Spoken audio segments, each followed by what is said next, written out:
The Oilers shined bright last night, extinguishing the flames, while back in the States, the Rangers all of a sudden find themselves on the brink of elimination. Like once again, RotoWire's Paul Bruno, one-man hockey ban for us today. So Carolina stays perfect at home, dude. Rangers head back in a do-or-die mode. Once again, that overturned goal for New York proved costly. Also, like a brutal night for its top line.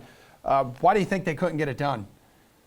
You know what? It's just another case of the home team holding serve. This is a historic run that Carolina's on. When you have to think about it, they've now played 12 games in a row where they have not won on the road and they have not lost at home. And the last team that did that was way back in 1962, the Toronto Maple Leafs on their way to the Stanley Cup. So interesting factoid there for your listeners. The Battle of Alberta concluded with game 5 last night. I was shocked by that, really, to be honest with you. Leon Draisaitl playing on one leg. The guy's got 5 straight games with at least three points or more.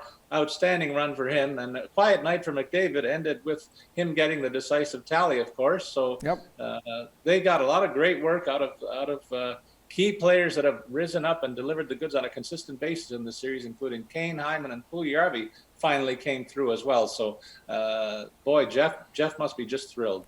He's rolling right now. Dude, McDavid's only point of the night was that snipe in overtime. 45 goals in the 5-game battle for Alberta here, dude. And let's not forget, when the team scored 4 goals in 71 seconds in the second period, that was an NHL record. Just an amazing series, and I'm very sad that it's over with.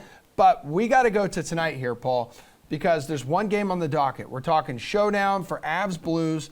Who is in your captain spot? Well, look, the Blues have put up a great fight, as I expected this series to go 6 games from the outset. I think, though, that the clock is going to run out on them tonight. I do look for the Avs to come out flying. And that said, and following up on the trend of top players leading the way, I lean heavily on Nathan MacKinnon as my captain tonight. He's had an outstanding playoff run with 13 points and 61 shots on goal in his last 10 games, just telling part of his story. He's like a runaway train out there, just flying around the ice like I haven't seen him all year, actually. Cost $17,100. That's a high floor, but I think he's going to reach it tonight. I mean, damn, 50 fantasy points last time out with the Hattie, which obviously didn't end up meaning anything. What about value, though? Because you're going to spend that much money, you're going to need some cheaper guys in there. Absolutely. And, look no further than his wing. We project at RotoWire that Arturi Lehkonen is going to get the plum assignment on his right side, Emerson, costing only $7,200. That's less than half the price for McKinnon. So I'm thinking Lehkonen runs into a point or two just by being in the slipstream of the captain tonight. And it looks like he moved up to that spot recently, and he's had some good success with 3 points over his last 3 games played. So he's delivering right now and still under the radar, according to DK price tags. Okay, so what about fading? Is there anyone when you want to steer clear of, or even thinking maybe some kind of contrarian approach here?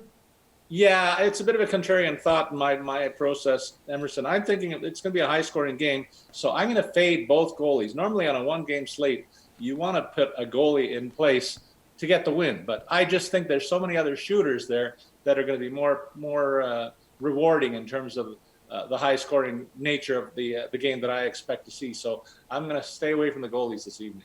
Okay, now before you take off, let's go to the DK Sportsbook. Give me your favorite bet for tonight's game. Is this thing just going to end tonight? Yeah, I'm pointing to an ending tonight, and I'm going to do a parlay. I'm going to say Colorado wins, and they go over the goal prop. I'm going to say even trying to find an alternate prop for more than 7.5 goals. If you just bet that alone, you're going to get a nice plus 195 payoff. I'm looking for like a 5-3 final score here.